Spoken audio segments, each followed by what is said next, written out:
Hai, masih bersama saya, Mr. Z Bicara. Tentu saja bicara tentang kebenaran, berdasarkan fakta, data, dan realita. Menjelang putusan Pengadilan Agama Jakarta Selatan terkait dengan gugatan cerai Baim Wong kepada Paula Verhoeven, beberapa hari terakhir ini kita menerima ya beberapa berita yang sangat tidak enak ya teman-teman ya. Teman-teman mungkin masih ingat ketika sidang terakhir, yaitu sidang pemeriksaan setempat ya. Dari situ ada konferensi pers yang mengatakan bahwa Baim Wong dia mengatakan dialah yang pertama akan memberikan dukungan kepada Paula Verhoeven untuk mendekatkan anak kepada ibunya. Siapapun ya pemenangnya di pengadilan, kata Mbak ini, akan memberikan akses kedekatan anak kepada ibunya.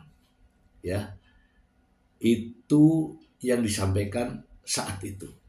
Ya, nanti kita simak ya teman-teman ya. Kalau misalkan memang seperti itu, saya punya tanggung jawab. Dan saya sudah berusaha untuk bilang pertamanya sama Paula secara damai, yuk daripada ini semua keluar, yuk kita baik-baik. Dan dia mau. Kita nggak usah bilangnya maaf ya, harus pengkhianatan dan dia bayar keseluruhannya. Nggak usah bilang. Dan Paula mau. Ada buktinya semua yang saya kasih. Dan setelah itu tiba-tiba dia geser karena opini orang kali ya, dia nggak mau. Ya sudah, saya bukannya mau mempertahankan hak asuh anak. Yang terbaik buat anak saya harus lakuin. Dan bukan berarti saya memisahkan. Tidak juga. Ini beda-beda semua kan persepsinya diputer-puterin terus. Nah ini saya apa adanya bilang. Dan alhamdulillah hakim di sini lihat semuanya. Nah ya, namun ya baru-baru ini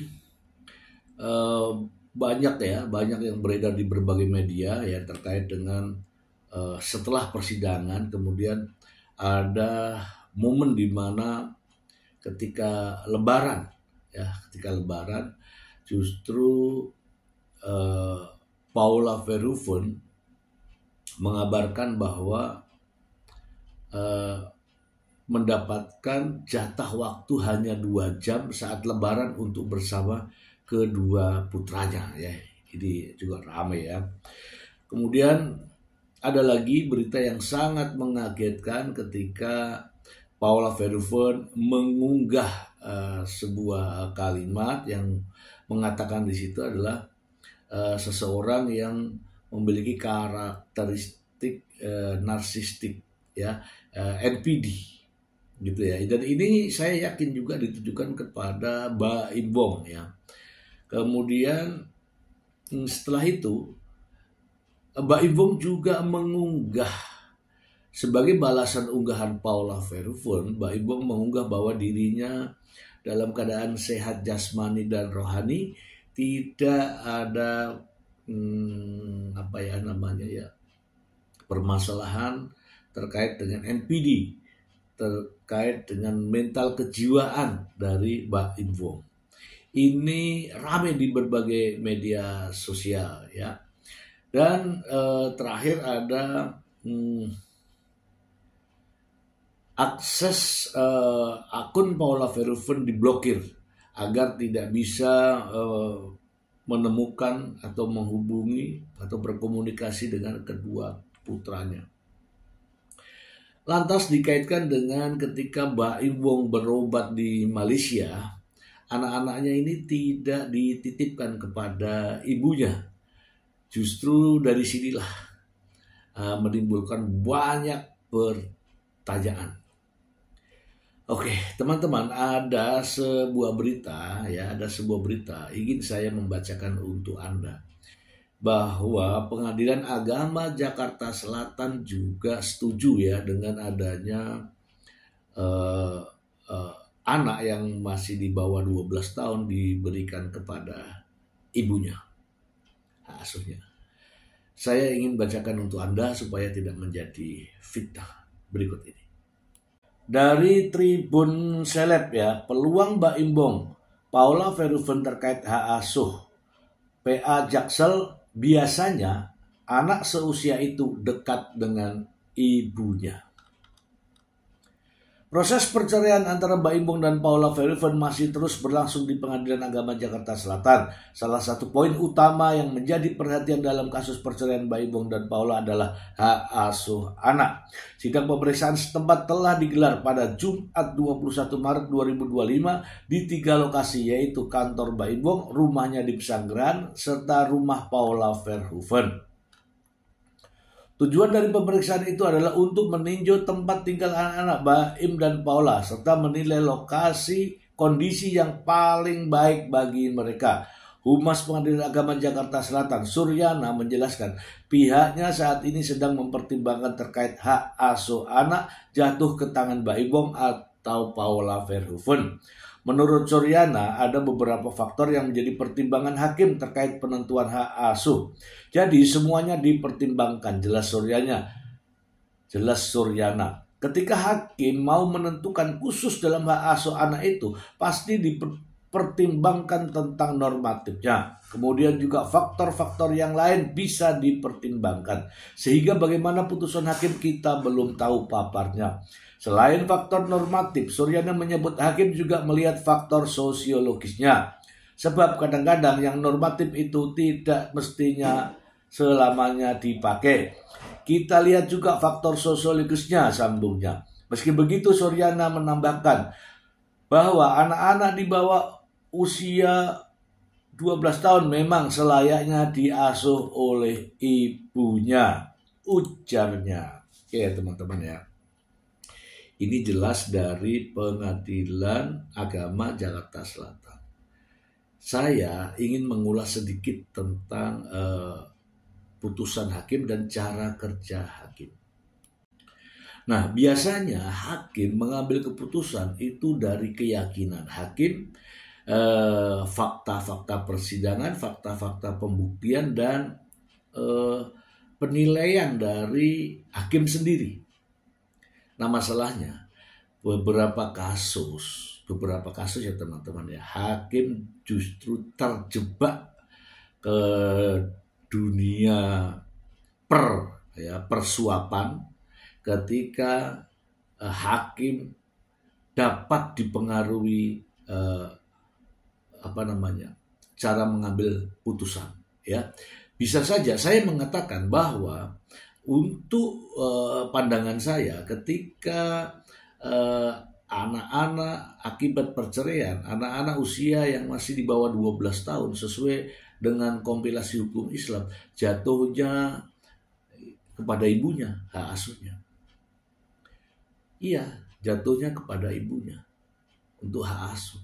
Bisa saja jatuhnya kepada bapaknya, tapi harus dibuktikan bahwa istri atau ibunya ini menderita perilaku buruk atau sedang dalam masalah hukum, proses hukum, atau sedang dipenjara, kemudian ada gangguan kejiwaan, mental dan sebagainya, kemudian ada kesulitan dalam hal perekonomian. Sebenarnya yang keempat ini bukan tanggung jawab daripada si ibu, tetapi tanggung jawab daripada si mantan suaminya.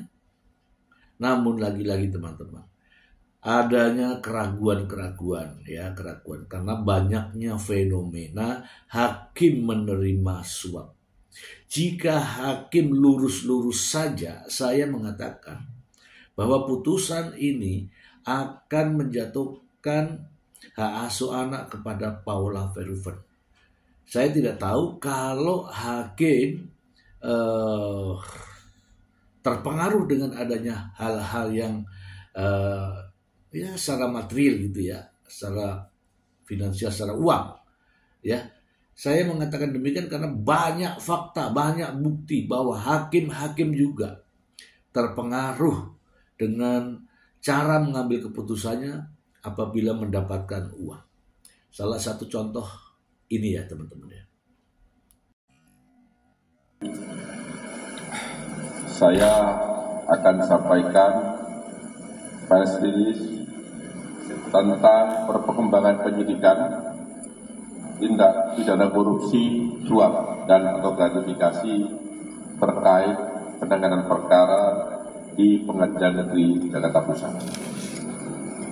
Untuk itu saya mulai bahwa pada hari Sabtu tanggal 12 April 2025 sejak pukul 12.00 waktu Indonesia bagian Barat, tim penyidik Jampitsus pada Kejaksaan Agung Republik Indonesia melakukan tindakan penggeledahan di 3 tempat, yaitu di 3 provinsi di Jawa Tengah, Jawa Barat, dan DKI Jakarta. Sehubungan dengan perkembangan penyidikan perkara dugaan tindak pidana korupsi, suap, dan atau gratifikasi terkait penanganan perkara di Pengadilan Negeri Jakarta Pusat yang sebelumnya para wartawan sudah mendengarkan bersama, sudah ditetapkan 4 orang tersangka. Adapun barang bukti yang didapat selama penggeledahan tersebut adalah sebagai berikut. Yang pertama, diperoleh uang 40 lembar mata uang dolar Singapura pecahan 1.000. Kemudian 125 lembar mata uang dolar Amerika pecahan 100. Uang tersebut disita dari rumah Muhammad Arif Nuryanta yang sudah ditetapkan sebagai tersangka 1 hari yang lalu. Kemudian yang kedua, penyidik juga telah melakukan penyitaan 10 lembar dolar Singapura uang pecahan 100 dan 74 lembar dolar Singapura dengan uang pecahan 5.000, di mana uang tersebut telah disita di rumah Arianto Bahri yang bersangkutan juga sudah ditetapkan sebagai tersangka 1 hari yang lalu.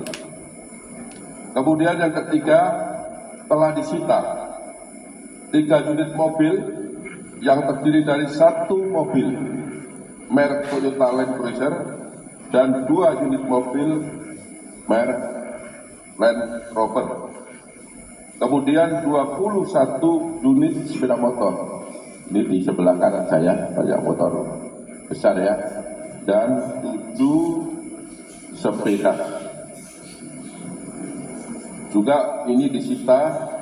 Teman-teman baru tahu ya bahwa hakim dalam mengambil keputusan juga bisa dipengaruhi karena adanya uang. Dan ini ya, kasus ini yang mempengaruhi adalah seorang pengacara yang melakukan suap, yang melakukan lobby. Dan hakim juga bisa diatur mana-mana yang nurut, mana-mana yang manut. Dia akan diberikan perintah untuk menjadi hakim dalam perkara tersebut. Mari kita simak pernyataan berikut ini. Pemeriksaan para saksi diperoleh fakta sebagai berikut. Bermula adanya kesepakatan antara Arianto Bahri selaku pengacara tersangka Korporasi Minyak Goreng dengan Wahyu Gunawan, seorang panitera, untuk mengurus perkara korupsi Korporasi Minyak Goreng dengan permintaan agar perkara tersebut diputus konslet dengan menyiapkan uang sebesar 20 miliar rupiah. Selanjutnya kesempatan tersebut disampaikan oleh Wahyu Gunawan kepada Muhammad Arif Nuryanto agar perkara tersebut diputus konslet, dan Muhammad Nuryanto menyetujui permintaan tersebut untuk diputus konselat, namun dengan meminta uang 20 miliar rupiah tersebut dikalikan 3 sehingga totalnya 60 miliar rupiah.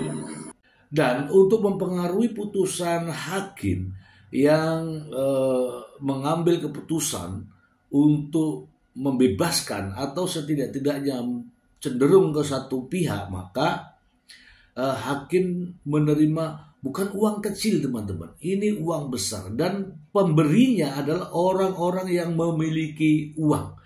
Jangan sampai perkara-perkara yang ada di pengadilan agama termasuk dalam mengambil keputusan juga dipengaruhi dengan uang. Dan siapa yang memberi uang? Mereka adalah orang-orang yang berkepentingan dan memiliki, ingat, dan memiliki harta dan memiliki uang besar. Berikut ini. Sampaikan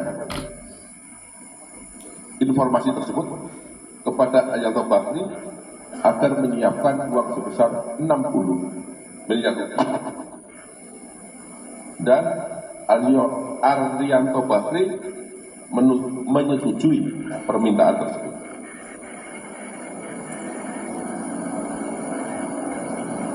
Kemudian setelah disampaikan, beberapa waktu kemudian Arianto Bakri menyerahkan uang sebesar 60 miliar rupiah dalam bentuk dolar Amerika Serikat kepada Wahyu Gunawan. Kemudian oleh Wahyu Gunawan uang sejumlah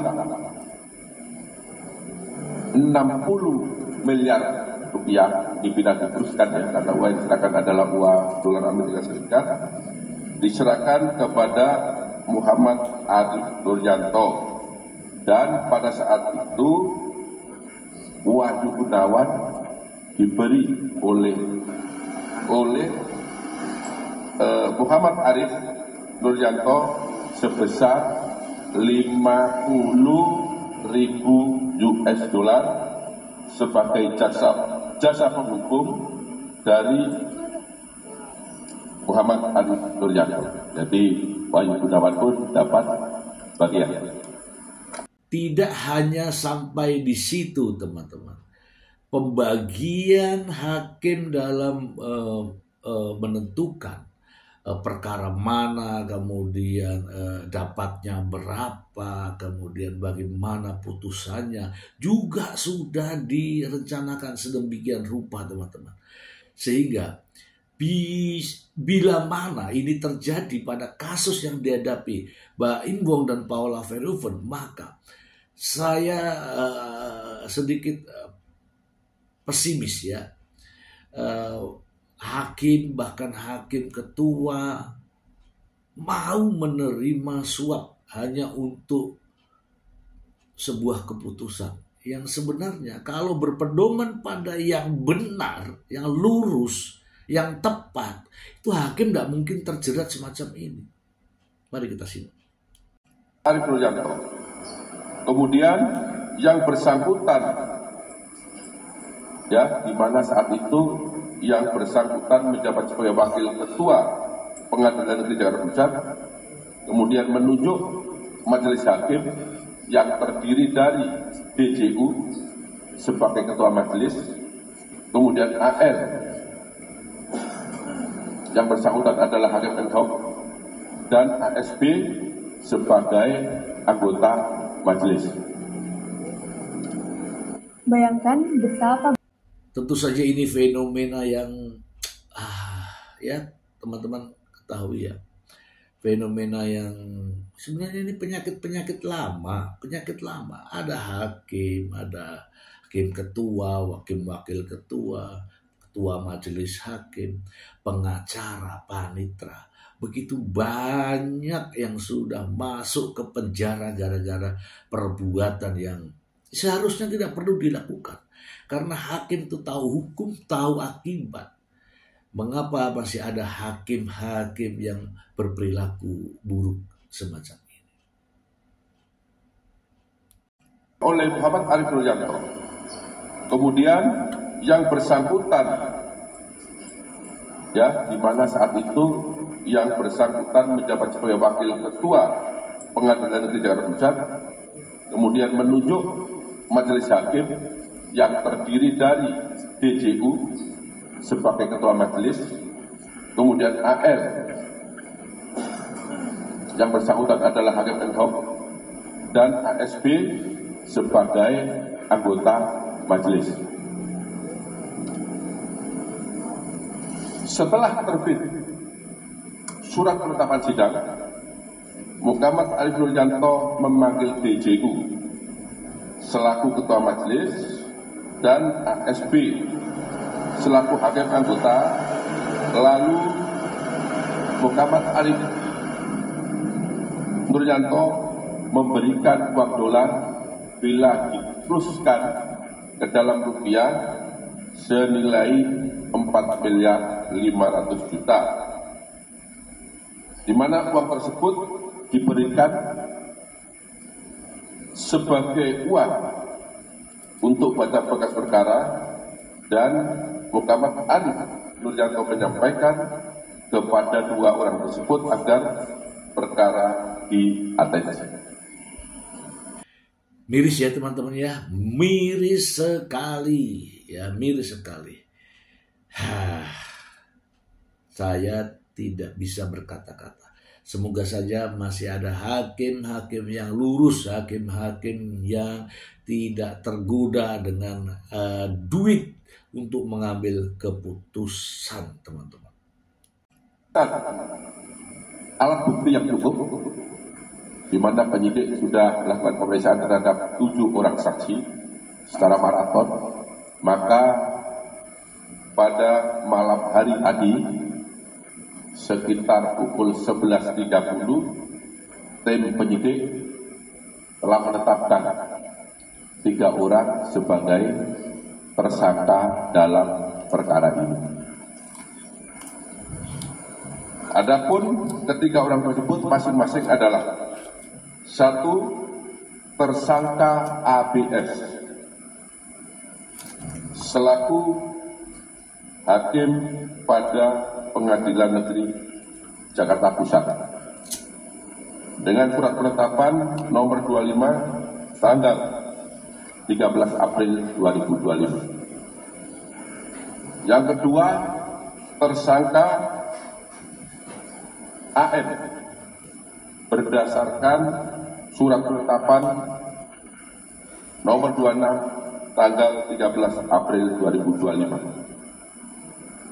Dan yang ketiga, tersangka DJU yang bersangkutan adalah hakim pada Pengadilan Negeri Jakarta Selatan berdasarkan surat penetapan tersangka nomor 27 tanggal 13 April 2025, yang pada saat itu yang bersangkutan menjabat sebagai ketua majelis hakim.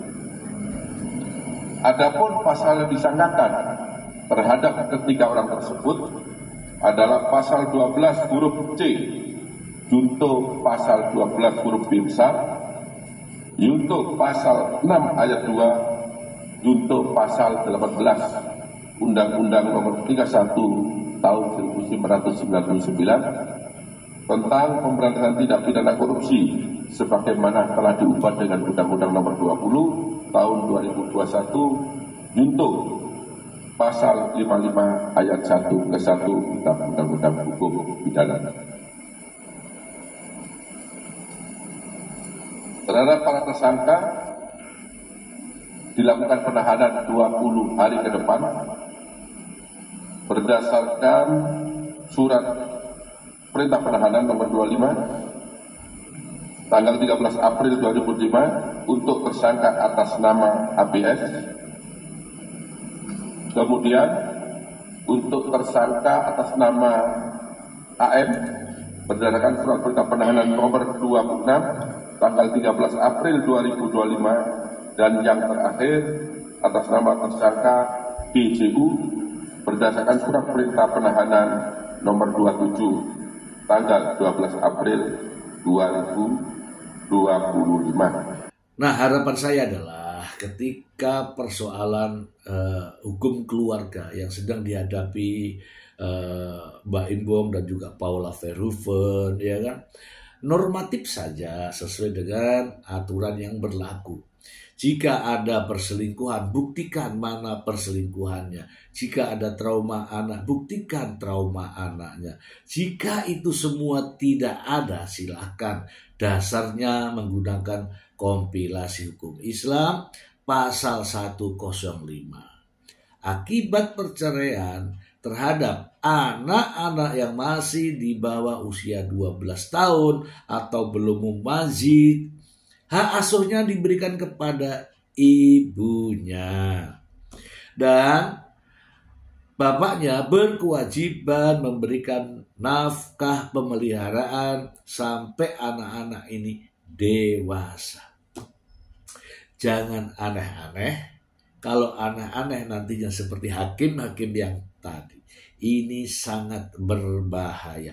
Ini pesan saya ya untuk hakim di Pengadilan Agama Jakarta Selatan.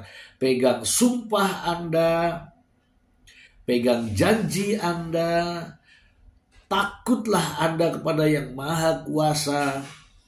Jangan terpengaruh dengan adanya uang, sehingga Anda selamat dunia dan akhirat. Sekali lagi, terkait dengan perceraian, akibat perceraian terhadap anak-anak yang masih di bawah usia 12 tahun, hak asuhnya diberikan kepada ibunya, titik.